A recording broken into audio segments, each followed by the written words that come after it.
My wife said she needed time to think. A week later, I saw her in our house, with another man. I am a man of 33. The week after my wife said she needed time to think, I came home early and saw two silhouettes in our living room that should have been one. The lamp I always left on for her was glowing the color of weak tea. Coats I did not recognize were hanging on the back of our chairs like intruders waiting to be introduced. I stood in the doorway with my work bag cutting a mark in my shoulder and tried to make the picture make sense. The house had our smell, but the air felt borrowed. I heard laughter carried the way people laugh when they trust a room. It was the sound I used to come home to. I did not call her name. I held the knob and counted my breath to 4 because I needed my hands to do something that wasn't breaking. It did not begin with those coats.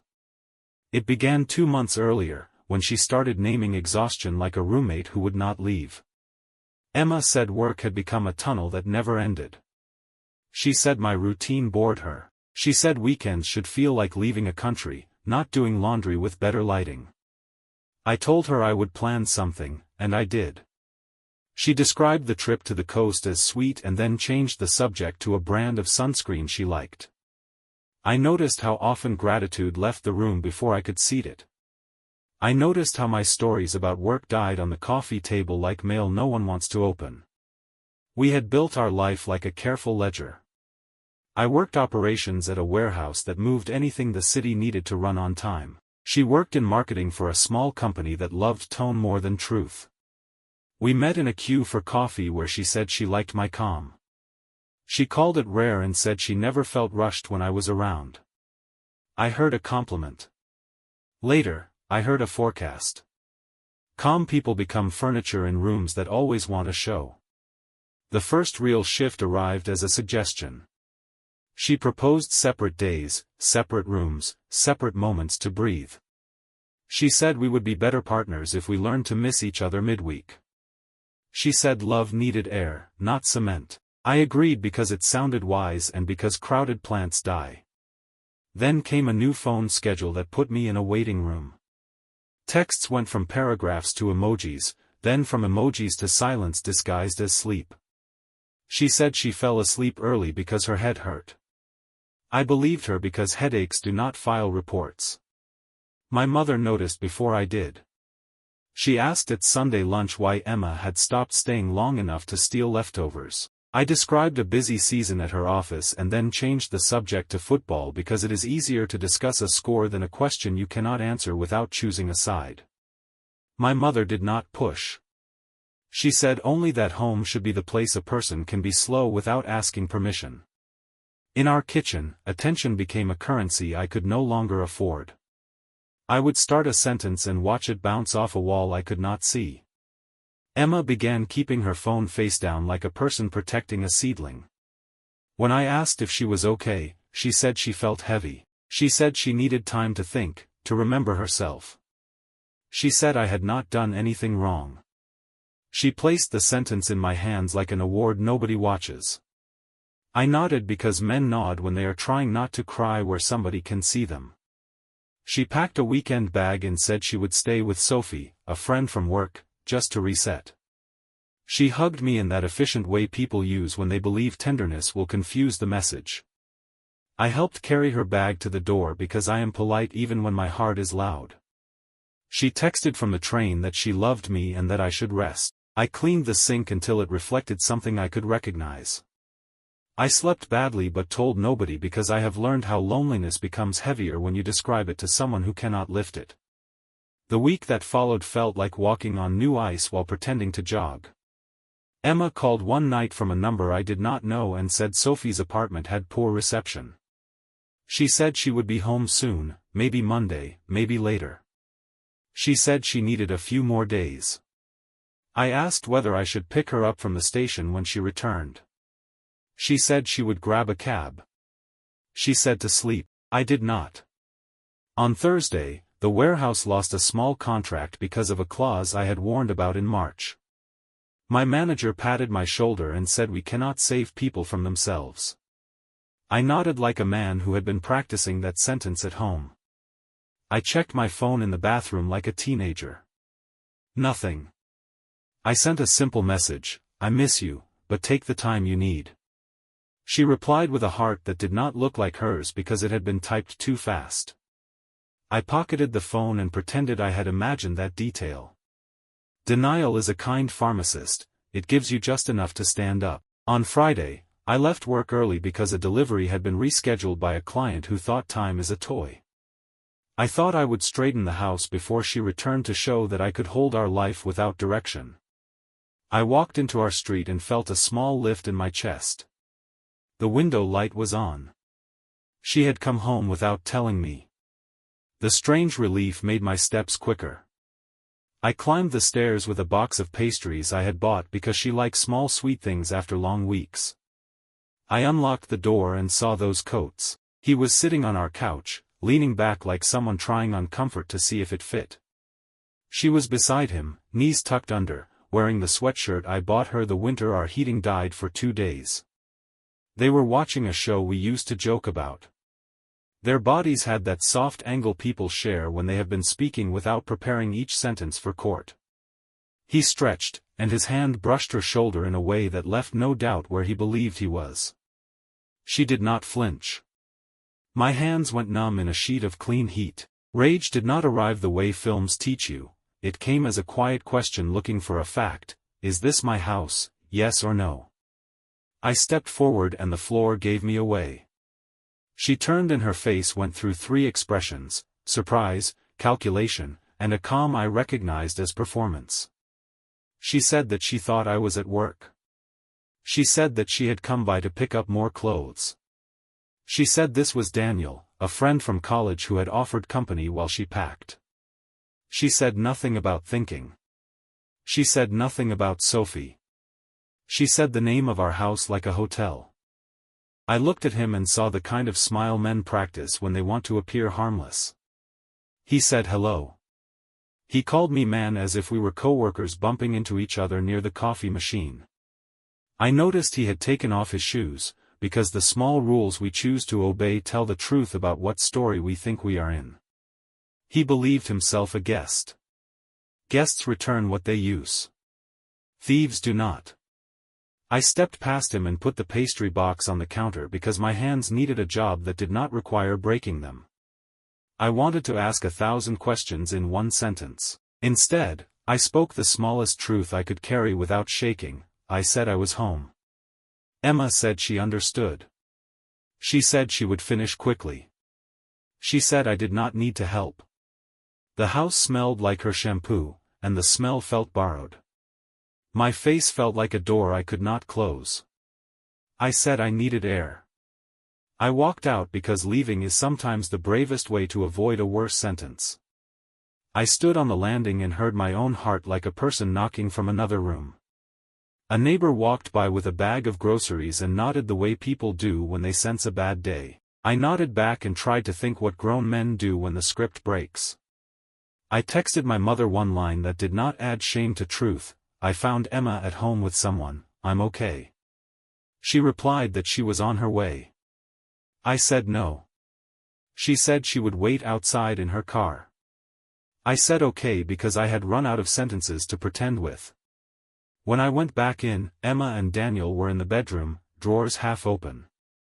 He was holding one of my folded shirts by accident the way people hold evidence without understanding the case.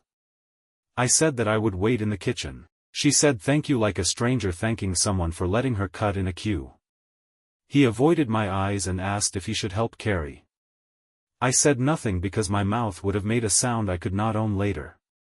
She filled 2 bags and wrote me a message on a post-it as if the room required paperwork. She wrote that she would text me to arrange a time to talk. She wrote that she was not ready to be married to routine. She wrote that I had done nothing wrong. She wrote that she hoped I would understand one day. She peeled the note and stuck it to the fridge beside the magnet from the coast. She picked up her bags. He picked up nothing. I watched them leave with the quiet of a man watching a train move in the wrong direction knowing the tracks were laid long ago. After they were gone, the house made loud house noises like a bad lie trying to be normal. I sat at the table and stared at the pastry box until my mother knocked with the soft knock she uses when she is the one bringing the rescue. She did not ask what happened. She poured water. She said that this moment would try to change my name and that I should not let it. She said we would go through the practical steps and leave the punishments to people who enjoy living with poison. We called a locksmith. The locksmith said he could come in the morning. We changed passwords because digital doors matter too. We took photos of drawers not fully closed and of coats left on chairs and of the post-it because details become arguments later and I did not want to argue with anyone who would claim I had misread the scene. I packed the sweatshirt into a bag because I did not want it on my chair. I put the pastry box in the fridge because sweetness should not rot from neglect. That night, I slept on the couch because the bed felt like a floor you fall through. I woke at 3 the way injured animals wake, ready to run in a room with no predators. I stood in the kitchen and read the note. It looked sentimental until you compared it to the coats. Sentences matter less than placement. I threw it away and then took it out to take a picture because a lawyer later would want more than a story. I hated myself for planning while my heart was broken. I did it anyway. Accuracy is a kind of mercy. The next day, after the locks were changed, Emma texted that she wanted to pick up a few more items. I said she could send a list and that I would leave them on the porch at a set time. She said I was being dramatic.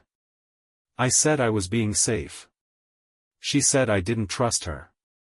I said trust was a house and mine needed a new door.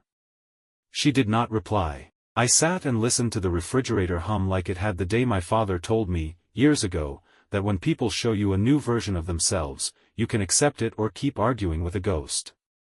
I decided to accept. I called an attorney at a legal clinic and described the facts without adjectives. He said the words that always sound colder than the room deserves: separation, property, filings. He told me to write a timeline and save it. He told me not to discuss blame over text. He told me to sleep because tired people sign bad papers. I wrote the timeline. It looked like a straight line until the last week, where it jagged like a heart monitor. The following days became a simple sequence. Work. Eat. List. Breathe. My manager told me to take what I needed without using the word pity. I took a day and cleaned the kitchen like I was repairing language. I packed her things. I labeled each box with a number and a list and placed them on the porch at the agreed times. Her messages alternated between gratitude and accusation. She said I was handling this like an accountant. I decided to take the insult as a compliment. Numbers do not lie to make people feel better. The story should have ended there. It did not. 2 nights later, I saw the porch camera blink twice and then go blind. The next morning, a window in the back room was open. A drawer I had not opened was empty. The spare key I had kept in a planter was gone. This was not a misunderstanding. This was entry without invitation. I sat down and let the cold anger set like concrete. Then I called the police and filed a report without theatrics. The officer said domestic situations are confusing. I said furniture is not. He nodded and wrote. I changed the alarm code and left the house to sit in my car because you cannot defend a place with your eyes closed. I cried in a way that felt like my face finally telling me the truth. I called my mother and told her I would be with her for a few nights. She said the couch was already set. I grabbed a bag and the pastry box because I could not bear to let something sweet go stale while arguing about locks. I left the house and did not look back because some scenes take your balance if you watch too long. That was the week my wife used the sentence time to think to reopen our house under a new address. That was the week I learned the shape of a door when love leaves through it and returns with someone else's hands. The next part belongs to the moments after the officials stamp the papers and go home. The next part is the quiet work of cleaning a life without dragging dirt into tomorrow. I am a man of 33. The morning after the window incident, I woke on my mother's couch to a ceiling I had looked at as a teenager, counting the small cracks that had once reminded me of rivers on a map. My mother left tea on the table and a note that said she would be back from the market soon and that I should eat. She did not include advice because she understood that advice is a tool best offered after someone has found the floor. I drove to the house in daylight with a friend, Sammy, who is the kind of person you call when you need 2 extra hands and not a speech. We walked through the rooms like mechanics, not mourners. We made a list of what was gone that had not been in any box: a watch from my father, 2 hard drives, a folder of travel photos, a small safe where I used to keep passports. The safe was not expensive. The feeling it contained had been. I sat on the stairs and closed my eyes. Sammy said quietly that we would rebuild items and protect memories differently. He began measuring the windows for new locks as if measuring grief for better hinges. The clinic lawyer filed an emergency motion to formalize boundaries: pick up by list only, no entry without consent, communication through email with copied counsel. He said the court assigns numbers to bad days and called them orders. The words were dry and necessary. They did not heal. They gave shape to the wound so it would not bleed on everything. Emma sent an email that afternoon. She said she had panicked about a document she needed for work and that she had used the spare key by habit. She said she did not realize how it would look. She said Daniel had helped because he was there. She said nothing about the safe or the watch. I replied with 3 lines and no adjectives: the items missing, the report number, the new rule about pickups. She wrote back that I had become a stranger. I did not answer because strangers owe each other only truth, not comfort. I took the rest of the week off and lived like a person repairing a dam. I replaced cameras. I bought a lockbox for documents and stored it at my mother's. I scanned what I could not replace. I moved small objects that mattered into a bag I would not leave at home. I told my boss I would stay late next week to cover the hours. He said to go slow because accuracy pays bigger bills than speed. For the first time in days, I felt seen. Nights were the hardest because houses are honest then. I slept at my mother's and woke often with my jaw tight. She would appear in the doorway and ask if I wanted to sit with the plants. We sat on her small balcony and looked at the stubborn geraniums that refused drama. She said that survival is never pretty but often quiet. She said I should keep my attention on things that answer back when you touch them: locks that click, pots that simmer, forms that file. I did not speak to Emma except by email and lists. She requested a painting her aunt had given us, 2 sweaters, the sweatshirt, a box of mugs from her office. I delivered a plastic bin at the appointed time with an inventory printed and a copy in my folder. She left on the porch a cardboard box that held the post-it from the fridge, the magnet from the coast, and the watch from my father. The safe was not in it. She had wrapped the watch in a tea towel of ours, as if kindness could return as handwriting. I held it and felt my chest unclench slightly. I placed it in the new lockbox and told myself to breathe like a person not choosing sides between past and present.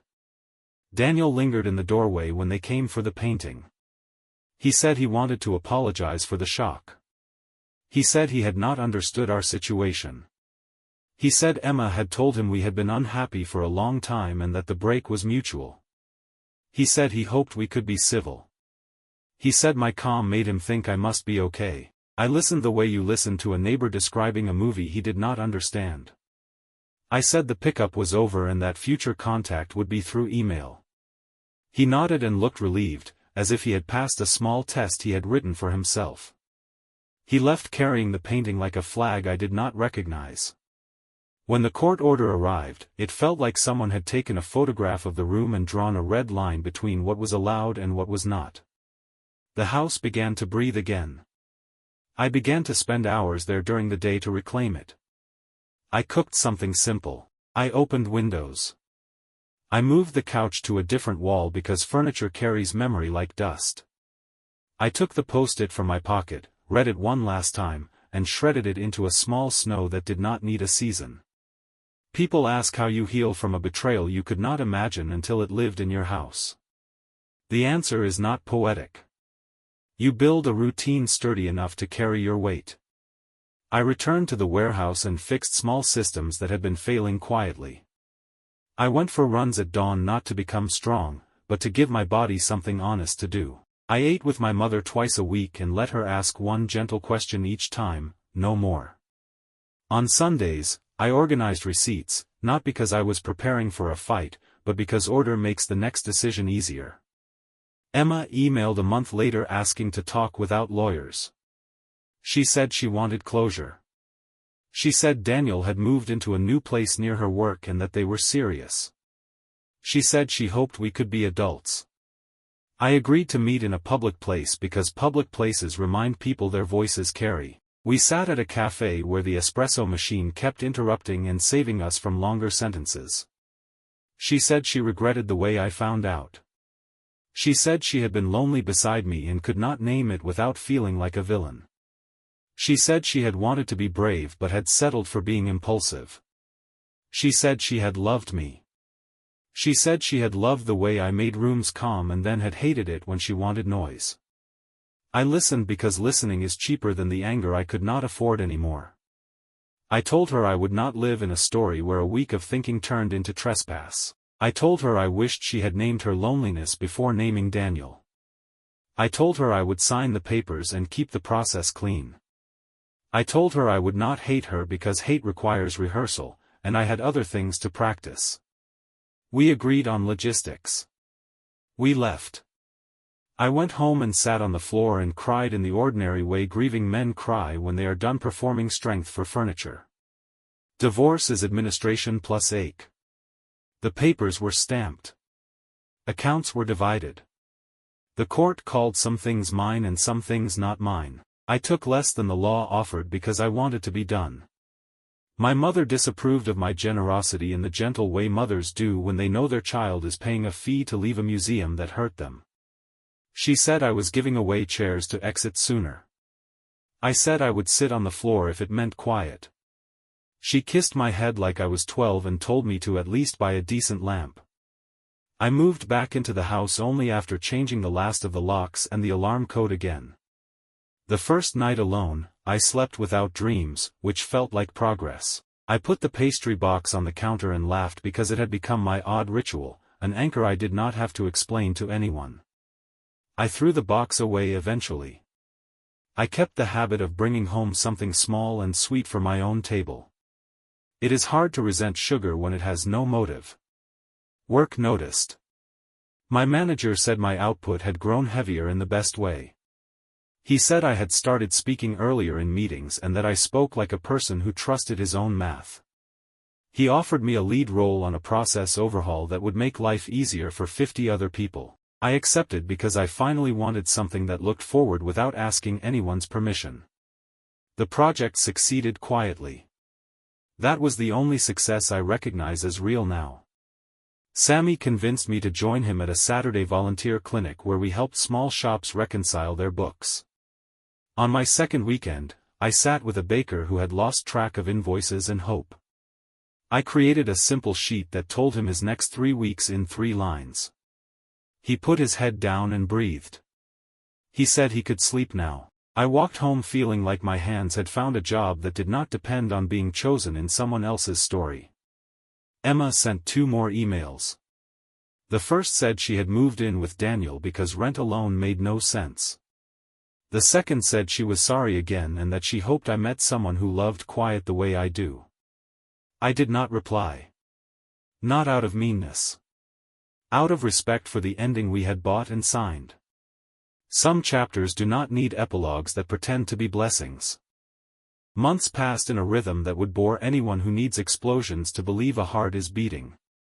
I slept, worked, ate, prayed small prayers I could fit in my day, helped at the clinic, called my mother, read in a chair that fit my back, replaced the rug near the door with one that did not remind me of coats.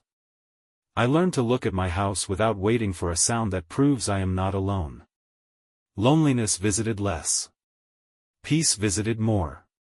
Both learned not to overstay.